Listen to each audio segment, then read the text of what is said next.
ಬಗ್ಗೆ ಅಪಹಾಸ್ಯ ಮಾಡಿದ್ದಕ್ಕೆ ರಣವೀರ್ ಸಿಂಗ್ಗೆ ಡಿವೋರ್ಸ್ ಕೊಡ್ತಾರ ದೀಪಿಕಾ ಪಡುಕೋಣೆ. ದೈವಭಕ್ತಿ ತುಂಬಾ ಇರುವ ದೀಪಿಕಾ ಪಡುಕೋಣೆ ಅವರಿಗೆ ಎಲ್ಲೋ ಒಂದು ಕಡೆ ತೀರಾ ಅವಮಾನ ಆಯ್ತಾ ಅಂತಕ್ಕಂಥದ್ದು. ಇನ್ನು ಅಕ್ಷರಶಃ ಹುಚ್ಚರಂತೆ ಕ್ಲೈಮ್ಯಾಕ್ಸ್ ದೃಶ್ಯವನ್ನ ಏನ್ ಮಾಡಿದ್ರು ಅಂತಂದ್ರೆ ರಣವೀರ್ ಸಿಂಗ್ ಅವರು ಅಣಕಿಸಿದ್ರು. ಜೊತೆಗೆ ದೈವದ ಬಗ್ಗೆ ಅಲ್ಲದೆ ಸಾಕಷ್ಟು ಕಾಂಟ್ರವರ್ಸಿಗಳತ್ತ ಇವ್ರೇನಾಗಿದ್ದಾರೆ ಅಂತಂದ್ರೆ ತುಂಬಿಕೊಂಡು ಹೋಗಿದ್ದಾರೆ ರಣವೀರ್ ಸಿಂಗ್ ಅವರು ಅಂತಕ್ಕಂಥದ್ದು. ಎಲ್ಲ ಒಂದ್ ಕಡೆ ದೈವದ ಜನರಿಗೆ ಇದೇನಾಗ್ತಿದೆ ಅಂತಂದ್ರೆ ಅಪಹಾಸ್ಯ ಮಾಡ್ದಾಗೆ ಅನಿಸ್ತಿದೀಯಾ? ಪ್ಯಾನ್ ಇಂಡಿಯಾ ಸಿನಿಮಾದ ದೃಶ್ಯವನ್ನ ಈ ರೀತಿ ಮಾಡೋದು ತಪ್ಪಿತ್ತಲ್ವಾ ಅನ್ಸೋದು. ಜೊತೆಗೆ ಗೋವಾ ಅಂತಾರಾಷ್ಟ್ರೀಯ ಒಂದು ಚಲನಚಿತ್ರೋತ್ಸವದಲ್ಲಿ ರಿಷಬ್ ಶೆಟ್ಟಿಯ ಹೊಗಳುವ ಬರದಲ್ಲಿ ಈ ಒಂದು ಘಟನೆ ನಡೆದಿರುವಂತದ್ದು.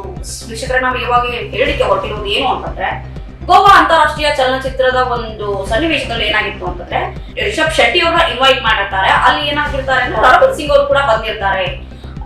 ಸ್ಟೇಜ್ ಮೇಲೆ ಬರುವಂತಹ ಹಿನ್ನೆಲೆಯಲ್ಲಿ ಏನಾಗುತ್ತೆ ಅಂತಂದ್ರೆ ಕಾಂತಾರ ಒಂದು ಕ್ಲೈಮ್ಯಾಕ್ಸ್ ಚಿತ್ರದ ಒಂದು ದೃಶ್ಯವನ್ನ ಏನ್ ಮಾಡ್ತಾರೆ ರಣವೀರ್ ಸಿಂಗ್ ಅವರು ಅನುಭವಿಸ್ತಾರೆ. ಅದಕ್ಕೆ ಇನ್ಸ್ಟಾಗ್ರಾಮ್ ಅಲ್ಲೂ ಕೂಡ ಅವ್ರು ಏನ್ ಮಾಡ್ತಾರೆ ಅಂತಂದ್ರೆ ಕ್ಷಮೆಯನ್ನ ಕೇಳ್ತಾರೆ. ಇಲ್ಲಿ ನಾನು ಅನುಭವಿಸಿಲ್ಲ, ಆ ದೃಶ್ಯವನ್ನ ಮಾಡಿದ್ದೀನಿ ಅಂತ ಹೇಳ್ಬಿಟ್ಟು.